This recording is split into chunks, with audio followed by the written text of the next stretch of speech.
우리가 신앙생활하면서 상급을 바라보는 일은 너무나도 중요합니다. 많은 사람들이 교회에서 봉사를 하다가 또는 선교 사역을 하다가도 아주 조그만 일로 인해서 시험을 받고 실족하는 경우가 종종 있는 걸 봅니다. 저도 평신도 시절에 그랬던 적이 여러 차례 있었습니다만, 제가 성가대 지휘를 하면서 찬양 인도를 했었는데 얼마나 열심히 잘 했겠습니까? 디트로이트의 15개 한인교회 중에서 우리 교회의 성가대와 찬양단이 가장 최고였다는 사실을 믿어주시기 바랍니다.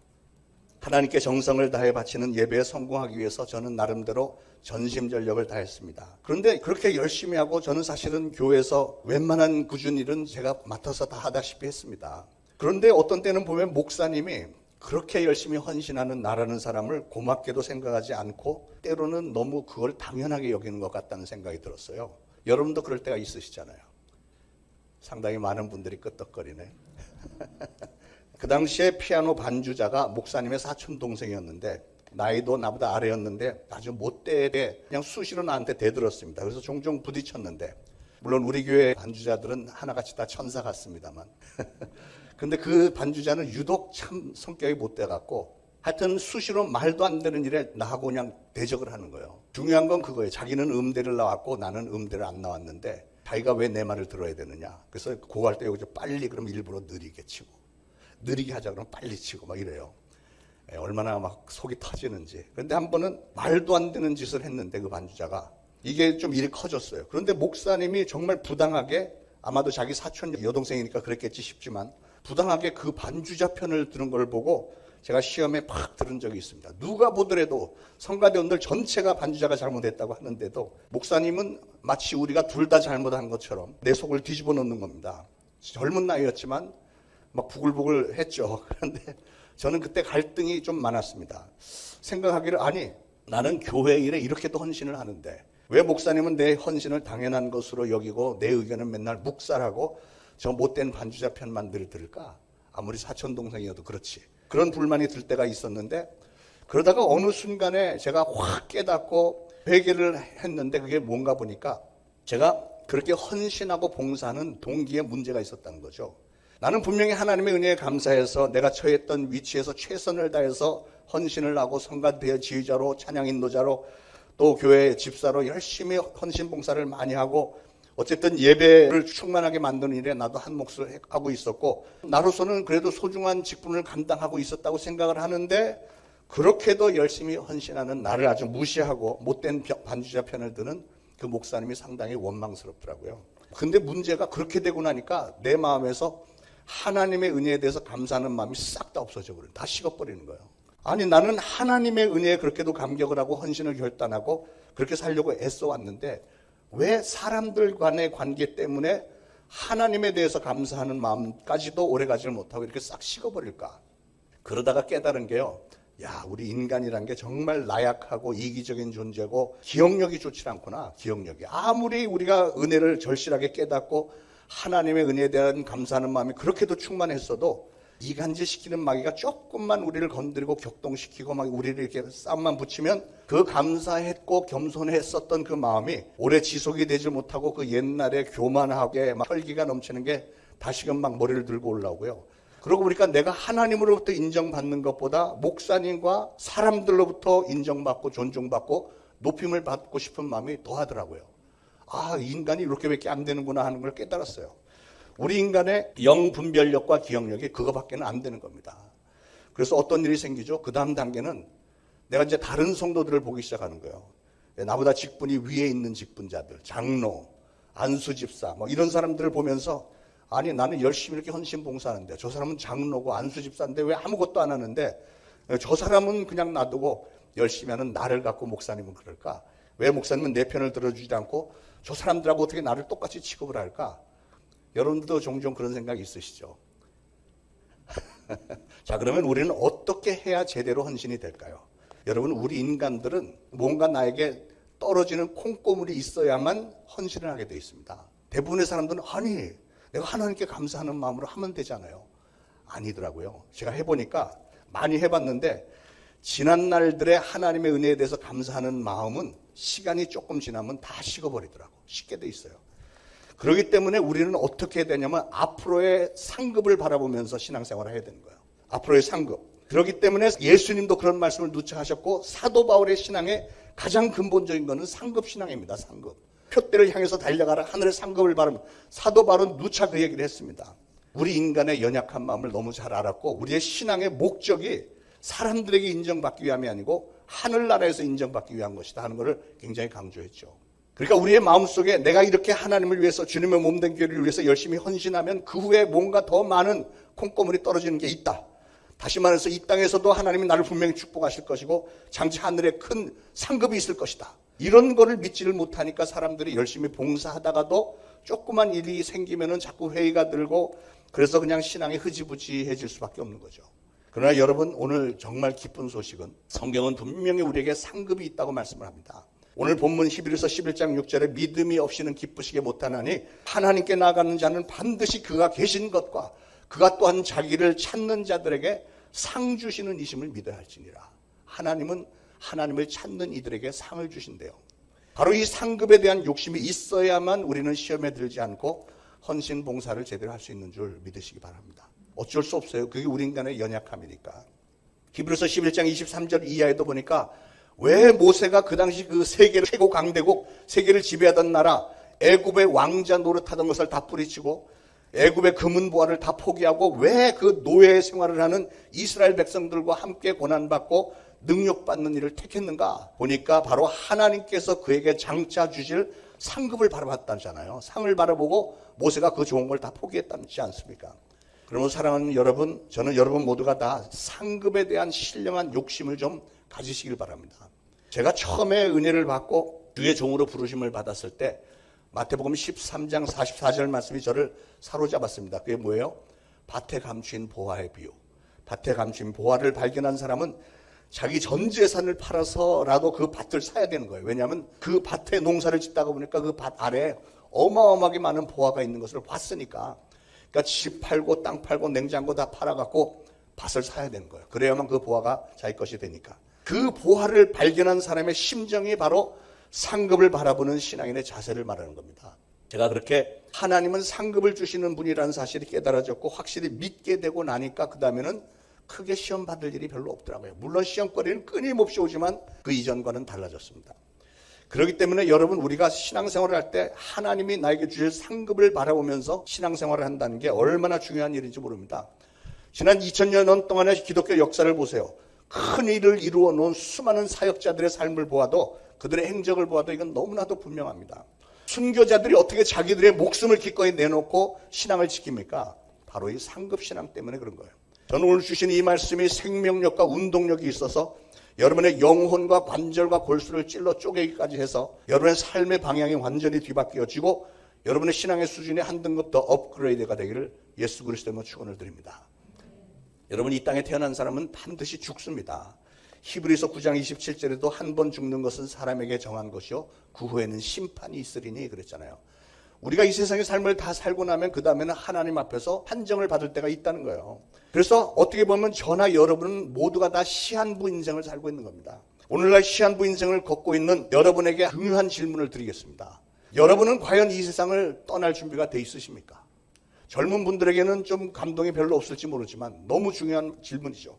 여러분은 지금의 이 모습 이대로 재림하시는 주님을 당당하게 만날 자신이 있으십니까? 여러분은 지금부터 하나님께서 여러분을 부르실 때까지 남은 생애를 여러분의 인생의 초점을 무엇을 위해서 어떻게 사시겠습니까? 이 질문들에 대한 여러분의 대답은 과연 무엇입니까? 우리는 신앙인으로서 이런 질문에 대한 대답을 생각을 하고 있어야 됩니다. 우리 기독교 신앙에 아주 중요한 두 개의 단계가 있는데요. 첫 번째 단계는 우리는 이 세상에 사는 동안에 구원을 받아야 됩니다. 구원. 구원은 여러분의 죄를 대신 짊어지고 죽어주신 예수 그리스도를 믿는 믿음.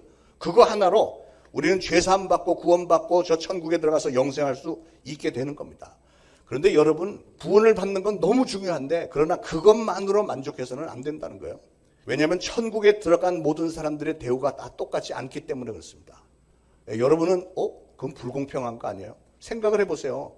사도 바울이 목숨을 걸고 그렇게 고생을 하면서 헌신을 많이 해서 많은 업적을 남겼는데 사도 바울의 신앙과 오늘날 그냥 10년, 20년 열심히 교회에서 좀 봉사하고 하는 그런 신앙과 또 예수님 옆에서 죽었던 강도처럼 제일 마지막 순간에 예수 영접하고 구원받은 사람과 천국에 가서 똑같은 대우 받으면 되겠어요? 그럴 수가 없잖아요. 상급이 있다는 거, 상급이. 구원은 예수 그리스도의 은혜로 똑같이 받아서 천국에 들어가는 건 똑같지만 그 다음에 상급은 우리의 행위에 따라서 이 세상에서 우리가 어떤 삶을 살았느냐에 따라서 다르게 얻어지기 때문인데, 문제는 그때 천국에 들어갈 때 받는 그 상급은 영원하다는 거예요. 영원. 바뀌지 않는다는 겁니다. 그게 중요한 거예요. 잠언 11장 18절에 이런 말씀이 있습니다. 의인의 삭은 허무하되 의를 뿌린 자의 상은 확실하니라. 어떤 사람은 이렇게 말합니다. 내가 장차 어떤 상을 받을 것인가는 나는 상관없어. 나는 내가 오늘 신앙생활 열심히 하는 건 내가 하나님으로 받은 은혜가 너무 크기 때문에 거기에 그 감사하는 마음과 내가 하나님을 사랑하는 마음으로 그냥 하는 거지. 야, 그 뭐 유치하게 상급 받으려고 신앙생활 하냐? 이게 얼핏 들으면 굉장히 그럴듯하잖아요. 그러나 그건 하나님의 뜻과는 전혀 맞지 않는 교만한 생각이라는 겁니다. 여러분, 아무리 그럴 때 보여도 사람의 논리로 하나님의 말씀을 묵살시켜버리면 안 되는 겁니다. 그건 신앙이라고 할 수 없잖아요. 우리가 예수 그리스도를 섬기면서 헌신하는 이유는 바로 상급에 대한 약속 때문에 그렇습니다. 저는 저나 여러분 모두가 다 예수님을 만날 날에 예수님께서 주실 신령한 상급을 사모하시는 신앙인들 되시기를 축원합니다. 예수님은 마태복음 16장 27절에서 분명히 말씀하셨습니다. 인자가, 예수님이 하나님 아버지의 영광으로 그 천사들과 함께 오리니 그때 각 사람의 행한 대로 갚으리라 그랬어요. 행한 대로 갚으리라. 각자가 이 세상에서 사는 동안에 행한 대로 갚아주시겠다는 거예요. 사도 바울도 고린도서 3장 8절에서 말씀했습니다. 심는 이와 물 주는 이가 일반이나 각각 자기 일하는 대로 상을 받으리라. 자기가 일하는 만큼 상을 받는다는 거예요. 여러분, 하나님은 상급에 대해서 아주 정확하신 분이십니다. 그래서 하나님은 만홀히 여김을 받지 아니하시나니 사람이 무엇으로 심든지 그대로 거두리라 그랬어요. 무엇으로 심든지 그대로 거두리라. 혹시라도 나중에 우리가 거기 들어가고 불만들이 생겨날까 봐 내가 다 얘기했잖아 하고 성경 사방에다가 이 상급에 관한 말씀을 기록해 놓으신 겁니다. 자, 그러면 우리는 무엇을 어떻게 해야 상급을 받을 수 있을까요? 그 대답을 성경에서 몇 군데 찾아보겠습니다. 첫 번째로는 직분자들은 자신의 직분을 잘 감당하셔야 됩니다. 고린도전서 9장 17절에 이런 말씀이 있어요. 잘 들어보세요. 내가 내 자의로 이런 일을 행하면 상을 얻으려니와 내가 자의로 아니한다 할지라도 나는 사명을 받았노라. 이게 무슨 뜻일까요? 잘 설명드릴게요. 우리가 하나님이 기뻐하시는 일을 자발적으로, 자의로, 다시 말해서 기쁨으로 행하면 우리가 상을 받는 것은 물론인데, 직분자들은 내가 하기 싫더라도 그게 나에게 주신 사명이니까 해야 된다, 그 얘기예요. 바꿔 말하면 안 했다가는 책망을 받을 것이라는 얘기죠. 어제 바자회 때 참 많은 분들이, 감격적으로 보니까 많은 분들이 만사 제쳐놓고 아침 일찍부터 나와서 텐트 셋업하고 테이블 셋업하고 음식 준비해서 또 뭐 그 물건들 다 정리해가면서 어떻게 든지 자금을 많이 마련해 보려고 막 애를 쓰고, 그 표정들이 아주 기쁨으로 재미있게 잘 감당을 하셨는데, 그래서 하나님은 그런 분들에게 이미 하늘의 상급을 어느 정도 책정해 놓으신 줄로 믿습니다. 어제 오고 싶어도 못 오신 분들을 위해서 오늘 기회가 한 번 더 있어요. 남은 물건들 다 싹쓸이해 가시면 됩니다.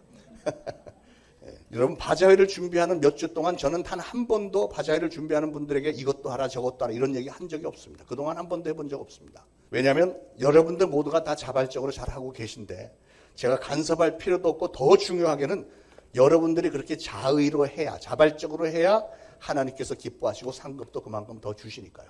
만약에 거기서 제가 칭찬을 해버리거나 뭐 이렇게 하면 이미 여러분은 상급을 받은 게 되니까 하늘의 상급을 까먹게 되기 때문에 제가 혹시 여러분이 수고하는데 칭찬 안 한다고 섭섭해하지 마시기 바랍니다. 다 여러분 위해서 그런 거예요. 할렐루야. 예. 중요한 것은 직분자는 반드시 자기의 직분을 감당해야 된다. 그래야 상급이 있는 거고, 두 번째는 원수를 사랑하고 선대하라, 이렇게 예수님 말씀하셨어요. 누가복음 6장 35절에 오직 너희는 원수를 사랑하고 선대하며 아무것도 바라지 말고 빌리라. 이게 무슨 말이에요? 아무 조건 걸지 말고 빌려주래요. 필요한 거 빌려주래. 원수에게. 그런데 그 다음에 그리하면 너희에게 상이 클 것이요 또 지극히 높으신 이의 아들이 되리니 그는 은혜를 모르는 자와 악한 자에게도 인자로우시니라 그랬어요. 그러니까 여러분, 원수를 사랑하라고 했는데 원수를 사랑하는 게 가능합니까? 말하기는 쉬운데 어떻게 원수를 사랑해? 내 아버지 어머니를 만약에 그냥 찔러 죽인 살인자가 내 앞에 있는데 그 사람을 사랑할 수 있어요? 하나님을 사랑하니까 우리도 사랑해야 되겠죠. 하나님, 이렇게 말은 할 수 있겠지만 어떻게 내 부모님을 죽인 사람을 내가 사랑할 수 있느냐고요. 인간적으로는 안 되지만 그러나 예수님의 명령이 원수를 사랑하라. 그리고 그렇게 하면 내가 상급을 주겠다고 약속을 하셨으니까 하나님의 뜻은 그냥 사랑하는 거구나 하고 사랑하는 그 사람에게 상급을 주시겠다는 거예요. 말이 안 되지만 인간적으로는 할 수 없는 일도 하나님의 말씀이고 상급을 걸어 놓으셨으니까 상급을 위해서 하라는 겁니다. 세 번째, 상급을 받기 위해서 우리는 대접하기를 힘써야 됩니다. 마태복음 10장 41절에 선지자의 이름으로 선지자를 영접하는 자는 선지자의 상을 받을 것이요 의인의 이름으로 의인을 영접하는 자는 의인의 상을 받을 것이요 그랬습니다. 이 말씀에 담긴 뜻을 제 입으로 직접 설명하는 게 좀 계면적인 일이긴 하지만 여러분의 축복을 위해서 조금 설명을 하겠어요. 쉽게 말하면 하나님께서 세우신 사람에게 대접을 하면 하나님이 세우신 사람이 받는 축복을 여러분도 받는다는 거예요. 주의 종을 하나님을 생각하면서 하나님이 세워주신 종이기 때문에 헌대하는 그분들이 하늘의 축복을 받는 것은 물론이고 이 땅에서도 아주 특별히 잘 되는 것을 저는 너무나도 많이 봤습니다. 특히 여러분이 섬기시는 교회 담임 목사에게 잘하는 분들이 진짜 현명한 분들이에요. 그 참 기가 막힌 사실은 어떤 분은 담임 목사에게는 1년이 지나도록 전화 한 번도 안 하는 분이 부흥회를 한 번 하고 부흥 강사가 자기가 잘하는 설교 한두 개 들고 와서 부흥회를 하고 가면 그렇게 은혜를 받았다고 그분 얘기만 하고 그분 쫓아다니고 이런 사람들이 실질적으로 있어요. 신기한 현상 아니에요? 그분들이 여러분을 위해서 기도나 한번 해줍니까? 여러분이 누군지 기억도 못합니다. 제가 뉴욕에서 목회할 때 제 동생 장동일 목사가 우리 교회 와서 부흥회를 하고 갔어요. 그랬더니 우리 교회 여자 집사님이 딸 둘이 있는데 장동일 목사님은 우리 가족을 너무 사랑하세요. 그래서 아니 어떻게 사랑한대요? 매일 우리를 위해서 기도해 주시고요. 막 이래. 그래갖고 제가 동생하고 통화했어요. 우리 교회 누구 집사가 있는데 네가 그렇게 기도를 많이 해준다며. 그래. 누구야 그게? 기억도 못하는, 알지도 못하는데 엉뚱한 사람이 자기 위해서 기도해 줬다고. 담임 목사가 하고 있어요. 담임 목사가. 여러분 가정에 문제가 생겼을 때 제일 먼저 달려가는 사람이 누굽니까? 여러분의 담임 목사입니다. 여러분의 건강이 이상이 생겼을 때, 영적으로 시달릴 때 여러분을 위해서 가장 절실하게 기도해 주는 사람이 누굽니까? 여러분의 담임 목사입니다. 여러분 애기 돌잔치 때 누가 가서 예배 드려주죠? 담임 목사예요. 여러분 부모님 돌아가시면 장례 예배 누가 해줍니까? 여러분의 담임 목사가 하는 겁니다. 그러므로 인간 장요수화를 보고서는 선대하라는 게 아니고 하나님의 상급을 바라보면서 하나님이 세워주신 여러분의 담임 목사를 잘 존중하고 우대해 주시기를 부탁을 드립니다. 예수님은 또 선지자나 이런 주의 종뿐만이 아니라 누구든지 제자의 이름으로 이 소자 중 하나에게 냉수를 한 그릇이라도 주는 자는 결단코 상을 잃어버리지 아니하리라 그랬어요. 그러니까 소자, 아주 이름도 없고 굉장히 못 사는 사람, 그런 사람에게 냉수라도 한 잔 갖다 주면 그 상급이 있다는 거예요. 그러니까 여러분에게 은혜를 갚을 수 있는 사람에게 대접하지 말고 여러분에게 은혜를 되돌려 줄 수 없는 사람들에게 은혜를 많이 베푸시기 바랍니다. 그러면 그게 바로 여러분에게는 상급으로 간다는 겁니다. 여러분은 은혜를 베풀었는데 그걸 은혜를 돌려받으면 상급은 싹 없어지는 거예요. 자, 네 번째로 우리는 믿음의 표대를 향해서 달려나가야 됩니다. 사도 바울은 빌립보 3장 14절에서 표대를 향하여 그리스도 예수 안에서 하나님이 위에서 부르신 부름의 상을 위하여 달려가노라. 부름의 상을 위해서 달려간다고 그랬어요. 사도 바울이 그냥 달려가는 게 아니고 부르셨는데 거기에 대한 상급이 있기 때문에 나는 그것을 위해서 달려간다. 이렇게 얘기했습니다. 여러분 상급을 바라보는 성도는 그 상급, 표대를 향해서 똑바로 달려나가야 됩니다. 뒤돌아보지 말고 좌로나 우로나 치우치지 말고 이 세상 어떤 일에도 마음 뺏기지 말고 오로지 목표만을 위해서 전진하라는 거예요. 여러분 사명을 바라보고 가는 길에는 때로는 이 세상에 아깝고 아쉬운 것도 있을 것이고 정에 얽매여서 흘리는 눈물도 있을 것이지만 우리 예수님은 하늘에 빛나는 별과 같이 귀한 상급으로 갚아주시겠다고 약속을 하셨습니다. 우리 하나님 반드시 언약을 지키시는 하나님이신 것을 믿으시고요. 하나님이 위에서 부르신 부름의 상을 향해서 앞으로만 항상 전진해 나간 여러분들 되시기를 축원을 드립니다. 그러면 우리가 바라볼 수 있는 상급에는 어떤 것이 있을까요? 성경에는 면류관에 대한 얘기가 많이 나오는데 5가지 면류관 짧게 요약해서 말씀드립니다. 첫 번째는 자랑의 면류관이 있습니다. 자랑의 면류관. 데살로니가 전서 2장 19절에 우리의 소망이나 기쁨이나 자랑의 면류관이 무엇이냐? 그가 강림하실 때 우리 주 예수 앞에 너희가 아니냐? 너희는 우리의 영광이요 기쁨이니라 그랬어요. 그게 뭐예요? 우리가 주님 앞에 섰을 때 우리가 자랑할 수 있는 면류관을 쓸 수 있는 건 뭐냐? 바로 내가 전도해서 하나님의 자녀를 만든 그 사람들이 바로 나의 자랑의 면류관이 된다는 거예요. 그래서 여러분 모두가 다 그렇게 전도의 열매를 많이 맺으심으로 한 분도 빠짐없이 자랑의 면류관 받으시기를 축원드립니다. 두 번째 면류관은 생명의 면류관입니다. 생명의 면류관은 어떤 사람에게 주어질까요? 야고보서 1장 12절에 시험을 참는 자는 복이 있나니 이는 시련을 견디어낸 자가 주께서 자기를 사랑하는 자들에게 약속하신 생명의 면류관을 얻을 것이기 때문이라 그랬어요. 요한계시록 2장 10절에도 너는 장차 받을 고난을 두려워하지 말라. 볼지어다 마귀가 장차 너희 가운데서 몇 사람을 옥에 던져 시험을 받게 하리니 너희가 10일 동안 환난을 받으리라. 네가 죽도록 충성하라. 그리하면 내가 생명의 관을 너에게 주리라. 생명의 면류관. 그러니까 거기에 앞에 전제되는 건 항상 시험과 환난이에요. 우리가 예수 믿는다는 것 때문에 우리가 시험과 환난과 고난을 받을 때 그것을 끝까지 죽도록 충성하는 성도들에게 주시는 상급이 바로 이 생명의 면류관이라는 거예요. 우리의 삶에 덤벼드는 수많은 인생의 문제들은 사실은 마귀가 우리를 불평과 불만과 무기력 가운데로 밀어넣으려고 하는 마귀의 공격입니다. 우리의 입에서 찬양과 감사를 빼앗아가고 하나님을 의심하게 만들고 하나님을 등지도록 유혹하는 게 이 마귀가 하는 짓입니다. 그러나 여러분 성도는 환경의 지배를 받는 사람이 아니라 믿음의 지배를 받는 사람이 되어야 됩니다. 믿음. 그래서 강하고 담대한 믿음으로 마치 다니엘처럼 우리가 사자굴에 던져진다 할지라도 불붙는 풀무불에 던져진다 할지라도 욥처럼 심한 악창이 생겨서 더 이상 견디기가 힘들고 소망이 없어 보인다고 할지라도 죽기를 마다하지 않고 끝까지 바라고 참고 견디는 성도들에게 주시는 상급이 바로 생명의 면류관이래요. 생명의 면류관. 사랑하는 여러분, 우리 육신은 너무나도 연약하기 때문에 육신의 시험과 환난, 고통 이런 것이 오면 견디기가 쉽지 않습니다. 신앙을 온전히 지키기가 정말 힘들 때가 있어서 차라리 믿음 포기하고 편하게 살아보자 뭐 이런 유혹이 올 때도 있을 겁니다. 그러나 사랑하는 여러분, 그런 일이 생길 때마다 상급을 바라보면서 신앙을 끝까지 잘 지켜서 반드시 생명의 면류관을 받아 쓰는 저와 여러분들 되시길 축원합니다. 세 번째 면류관은 썩지 아니할 면류관입니다. 썩지 아니할 면류관. 고린도전서 9장 24절 이하에 보면 운동장에서 다름질한 자들이 다 달릴지라도 오직 상을 받는 사람은 한 사람인 줄 너희가 알지 못하느냐. 너희도 상을 받도록 이와 같이 다름질하라. 이기기를 다투는 자마다 모든 일에 절제하나니 그들은 썩을 승리자의 관을 얻고자 하되 우리는 썩지 아니할 것을 얻고자 하노라. 우리는 썩지 아니할 것을 얻기 위해서 달리는 겁니다.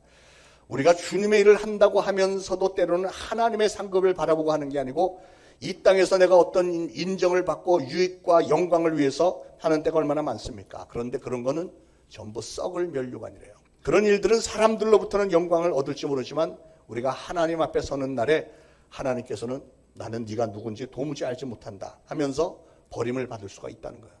그러나 나 한 사람 희생해서 하나님의 영광이 나타날 수만 있다면 하면서 기꺼이 헌신하고 희생하는 성도들에게 하나님은 무슨 면류관 주신다고요?